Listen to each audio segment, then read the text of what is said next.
Hey all, Mark Davis, Local 46. And I'm here to talk about the future of Local 46. Now we're going to rebuild it. My focus is simple: wages, hours, and better working conditions. And today, I want to focus on one issue that impacts all three: putting our members back to work. Local 46 already has tools available to us. The problem isn't a lack of ideas, it's that we're not using them. One of those tools is the Residential Electrical Services Program, RES for short. This is something we've used before and it worked. We advertised residential services, took incoming calls, and dispatched work to small, member-owned contractors. That did two important things. It put members to work immediately, and it helped grow small shops into larger, sustainable union contractors. It's grassroots growth. It's market expansion into areas where we're currently not competitive. And it's a direct path to increasing employment within our local. Now imagine combining that with a forward-looking agreement with NECA, one that allows these contractors to contribute to our fringe benefits and pension system. That's not just a good idea, that's a long-term growth strategy for our entire membership.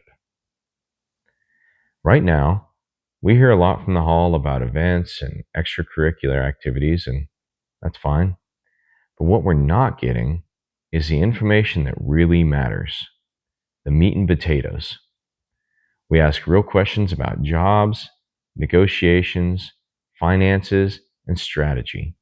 And too often we get non-answers. That has to change. Members deserve honesty, clarity, and accountability from their leadership. I commit to giving you those things. When I worked at the hall, I helped develop the Small Works Agreement program.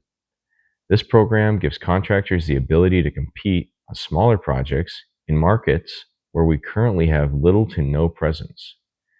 By allowing a modified wage and benefit structure, we open the door to new work and work that would otherwise go non-union. That means more jobs, more hours, and more opportunity for our members. Finally, let's talk about the accountability to our own agreements.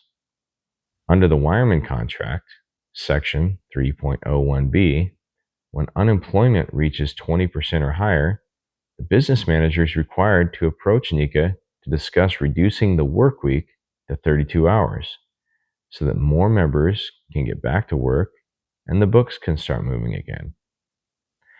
Right now, our unemployment has been over 20% for nearly 2 years. That conversation has not happened.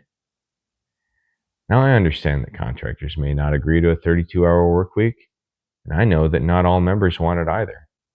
It's a tough ask, but that's not the point. The point is, we are obligated to make that effort. That language exists for a reason, to protect our members during times exactly like this.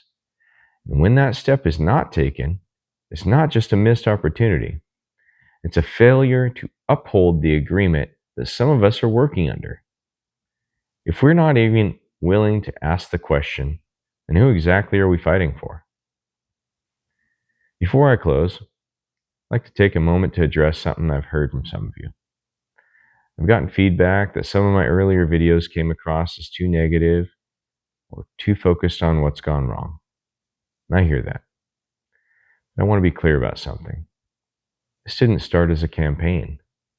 It started as a need to identify real problems, to bring them into the open and start honest conversations about where we are as a local.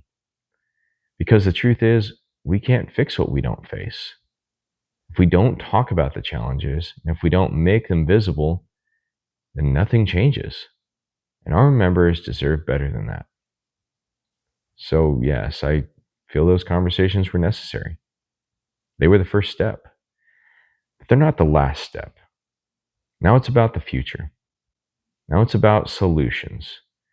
Now it's about what we're going to do together to rebuild this local, to put our members back to work, and to move Local 46 forward.